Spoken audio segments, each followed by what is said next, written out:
All right. We've got the button that says we are recording. And Commissioner, hello. We're in July and you are on site. I am on location. On location. Listen, I woke up this morning on July 1st and I felt compelled to just, run around the state to see how many offices I could get to in one day because I know July 1st was the next big date, right? When the governor talked back in May about state employees returning to their physical space, he kind of gave July 1st as that date. We knew that July 1st was going to be a tough return date for folks to physically be in offices. One, because it's the holiday week. We have the weekend coming up, and it's the middle of the summer. People are still, lots of folks on vacation. People are still coming out of this pandemic. And today I was able to drop in on, I think, 5 offices. So right now I've landed in Milford. So that's where I am right now. Where'd you start? New Britain, I think, right? Yeah, I started at New Britain this morning, and one of the things that I learned in New Britain was that we knew all along is that our clerical people have held it down over this year. Every single place that I went, it was, Amari is the he just runs the office. He knew where everything was. He has everything set there. He's got PPE labels. There's signs all over the place that direct people where to go. The partitions are up and the trifolds are on people's desks. Then I moved from New Britain over to Meriden. And after I moved to Meriden, I was able to pop in on a staff meeting. I felt so bad because that's a surprise, the office director over there was holding a staff meeting, and there were a couple of folks that were sitting outside at the picnic table. Hey, that I kind of went and joined their staff meeting in the middle of the parking lot. So that was great.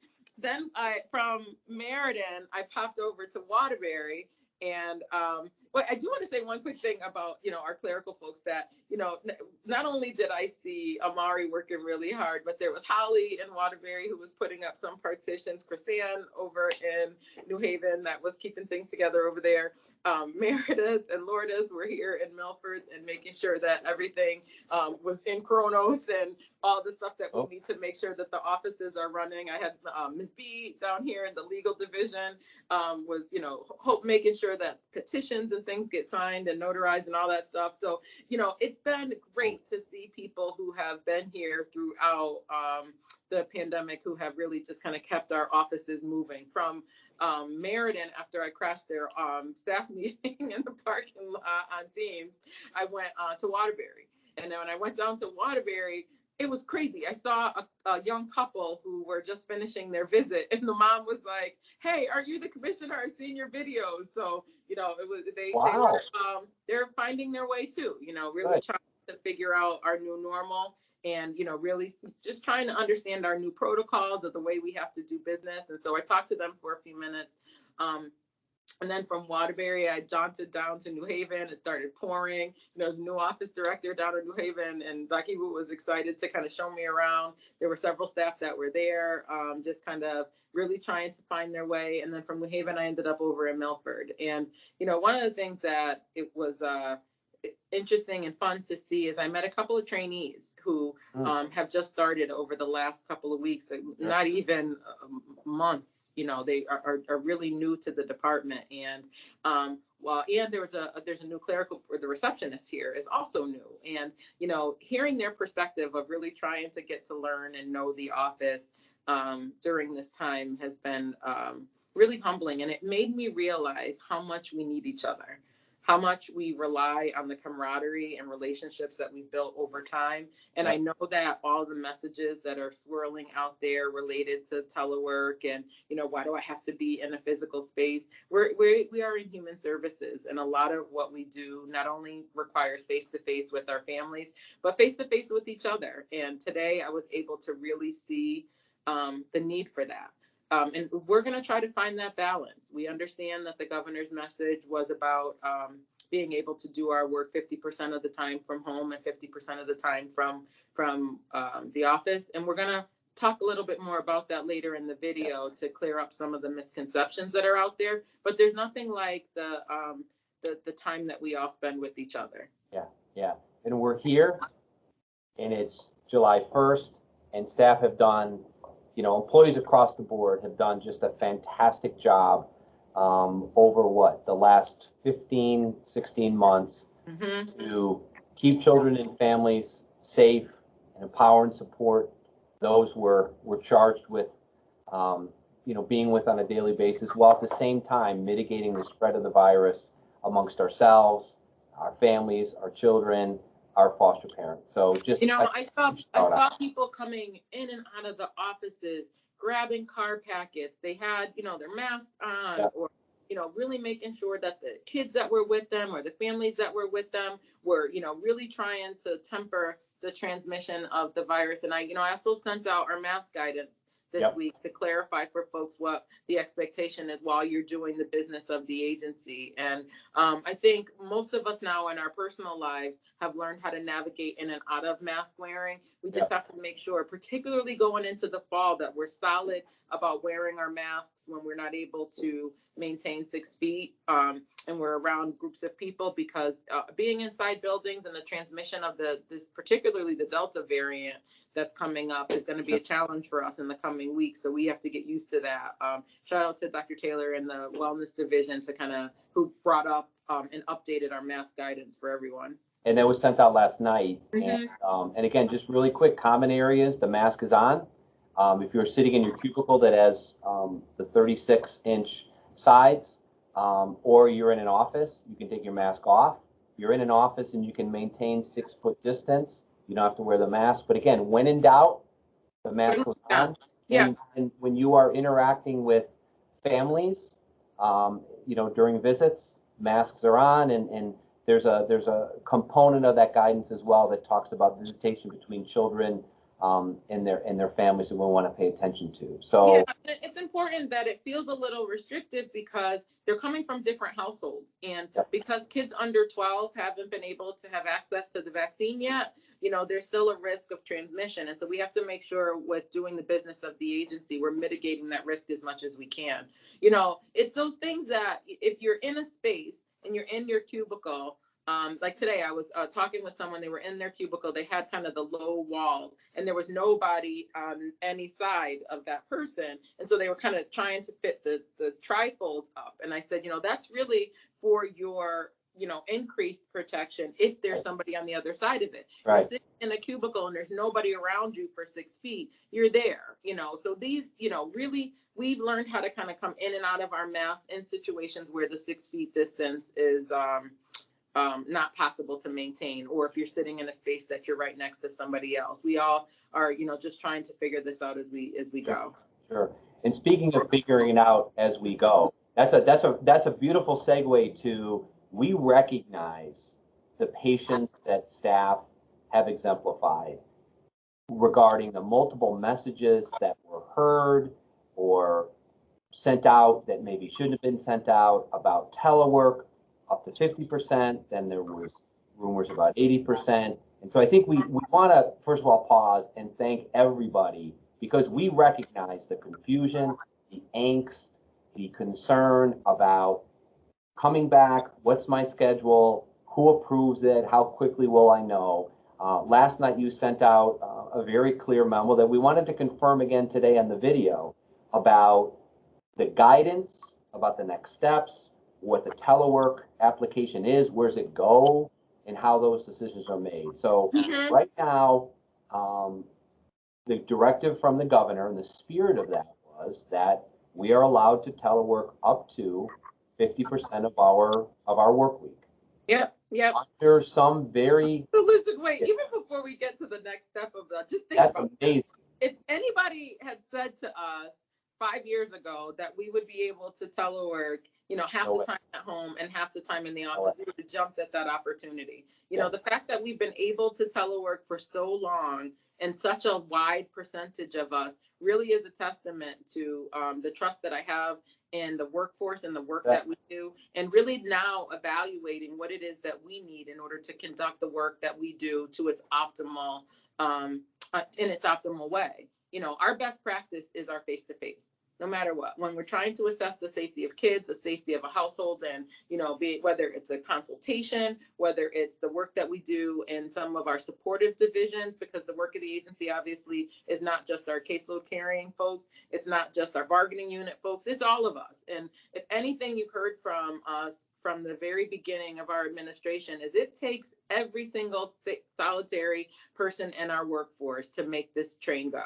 You know, we have a huge operation at DCF, and, you know, we have decided that in thinking about the work of the agency, being able to conduct it 50% of the time, given the function that you perform, is still, you know, really gracious. So there are some functions that aren't going to be able to telework at all. There's no functions that are going to be able to telework 100% of the time.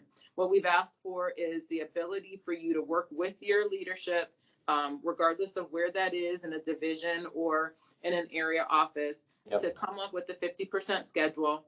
And hopefully that's a way that the managers and the office directors and the directors of divisions can balance the footprint of people being in a space to try to spread folks out a little bit over the course of a 2-week period.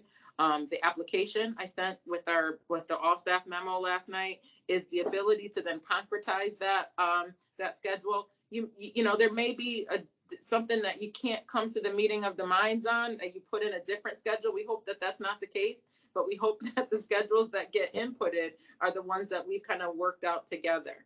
And so those schedules that are put in, they will get populated and they go centrally to HR. Right. So there was not directly to us.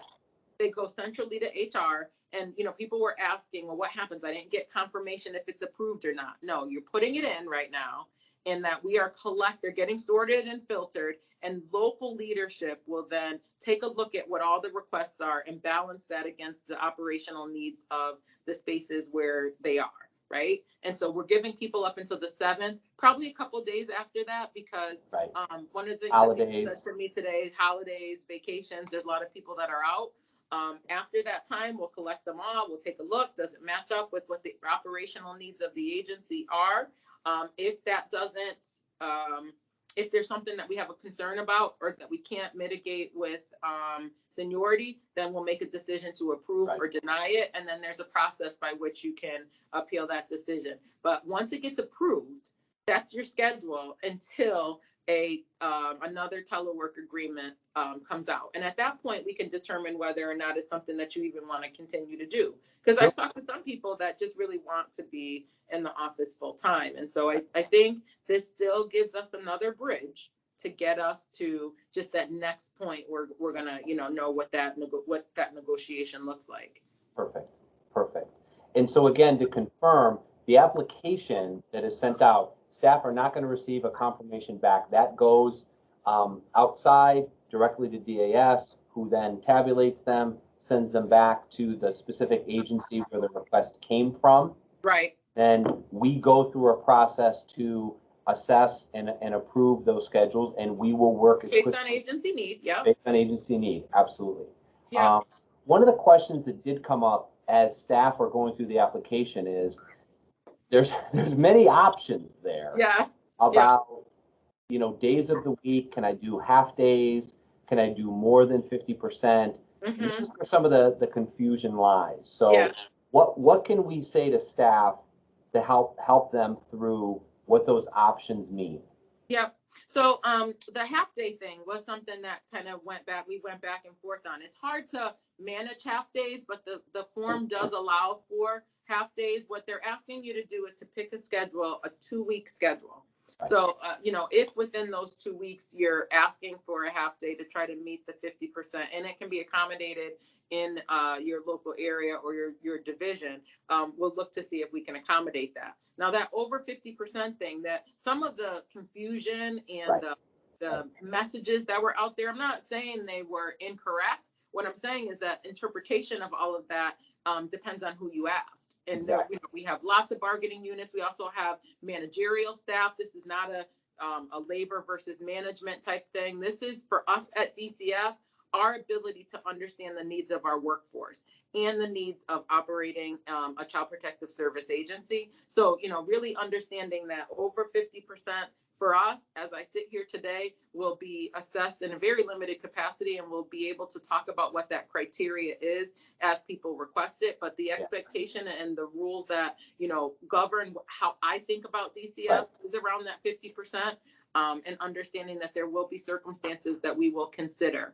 And, I appreciate those folks that have been pretty passionate about interpreting the temporary guidance differently. And, we'll work through it. For me at DCF, I am very concerned about the work that we're doing and continuing the continuity of our services for the kids and families that we are charged to make sure are okay in Connecticut. And that's going to be my guidance first and foremost, along with making sure that our workforce is okay. Right. And again, we appreciate everybody's patience.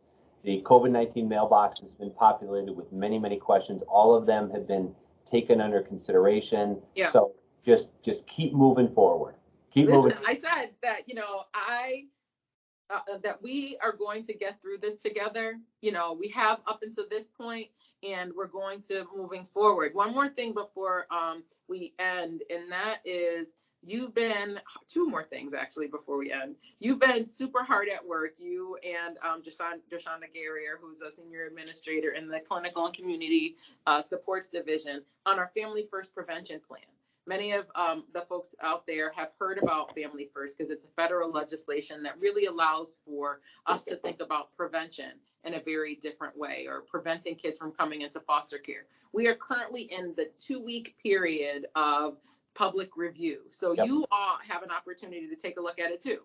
So those of you that work for the department, or those of you that watch it outside of the department, take a look at the plan and read through it. There's lots of things that DCF, along with our sister state agencies and our stakeholder partners, have kind of put together to lift up what it is that families need in order to access services within communities to prevent an episode of foster care. And so we're really excited to move prevention in that way. And I, again, have to thank you and Joshonda for your tireless efforts since, before the pandemic, you started all of your work on the Family First Plan. So thank you. Thank you. Joshonda and I think we make a great team. And, 400... Jokenda, as you call us. We're going to get T-shirts with that on the back, Jokenda. But, over 400 community partners and multiple internal DCF staff, as well as many senior leaders were co-leads on our work group. So we'll embed that plan in the memo this week as well, in case staff missed it when it went out to the all staff email. So great stuff there. And today is in a lot of ways a very historic day in Connecticut because cannabis is legalized. It is. That has many implications for many aspects of our work. So I know you want to touch on that. I do, because it's July 1st, and I think that is very significant. This is a legislation that has been in the works for quite some time. There's a lot of schools of thought and opinions on it. It's not my thing, but I know that other people do have varying opinions about the use of cannabis. So I want to talk about it just very, very briefly in the context of the work that we do. The best way to describe how I interpret the law, which is a significant piece of legislation that we're still sifting through, we're still determining what level of training and information that our workforce needs in order to be able to really understand the nuances of it. But basically what I understand it to mean is that people can use cannabis the same way they use cigarettes, unless there is a zoned reason for it to not be permitted in that particular area. The way we in a child protective service capacity will understand the use of cannabis is much like we do with assessment of alcohol. We're assessing a person's parental capacity. And if they are in any kind of altered state while caring for a child, that is the determination that we will have to learn how to articulate. So we're going to need to work with our legal partners and our academy to really drive down how you describe a person's parental capacity if you believe that cannabis is impacting their ability to keep a child safe. The mere presence, the smell, the odor, or the possession of it is not a reason for us to move forward in any type of legal way.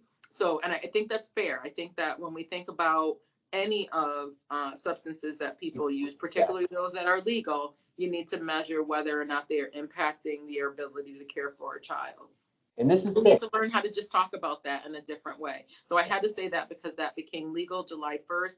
All the retail stuff and the, all of the other nuances of the law associated with that piece, production and all that stuff, that comes later. But right now, I really wanted to make sure that we, kind of open our eyes and ears to what we need to know about the cannabis legislation as we move forward.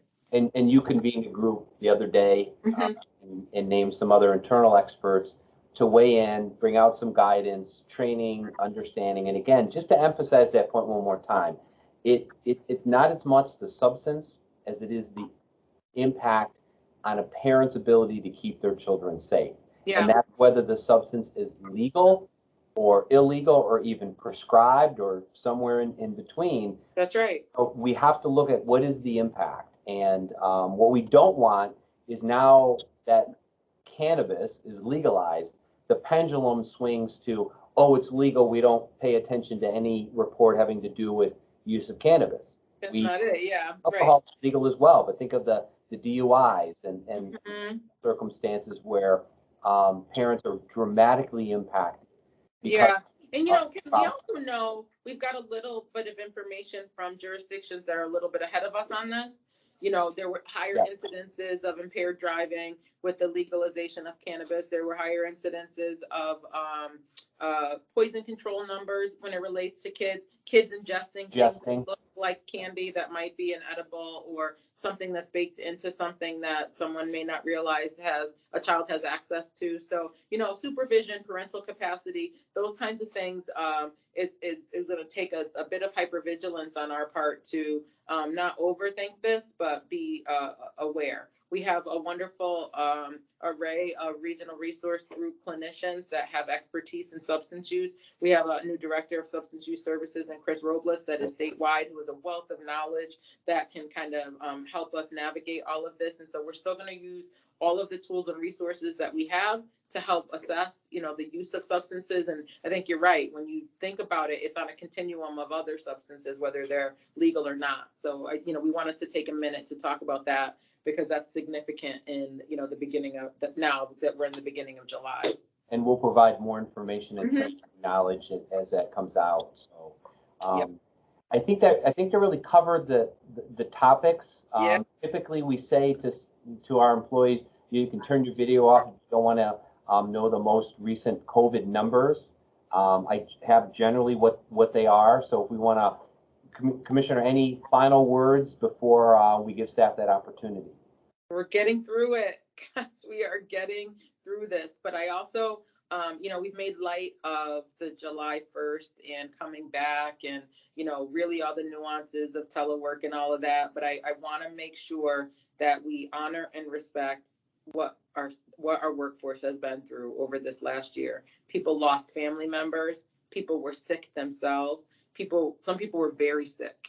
And so as we took every turn, we took it together and we put the, safety of kids and families first. Right alongside that were decisions that we made to keep our workforce safe. And so we understand what everybody has gone through, and we will take all of that information into the decisions that we're making, not only today, but moving forward. So just please be reassured of that. There's nothing that I can say that can make you understand that more, that, we've got you, and we really are going to get through this together. Absolutely. So again, now's the opportunity to turn off your monitor and stop the video. So we really don't have a significant increase in our numbers. And I think there's one foster parent, right? Yeah. So as I was looking, I think we're right around 375 foster parents, about 314 youth in care, and I want to say staff is 405. And I'm saying about, and it looks like it's close to, because the numbers are dramatically lower. The reporting out is so much better. Let's just remain vigilant and keep that up. All excellent.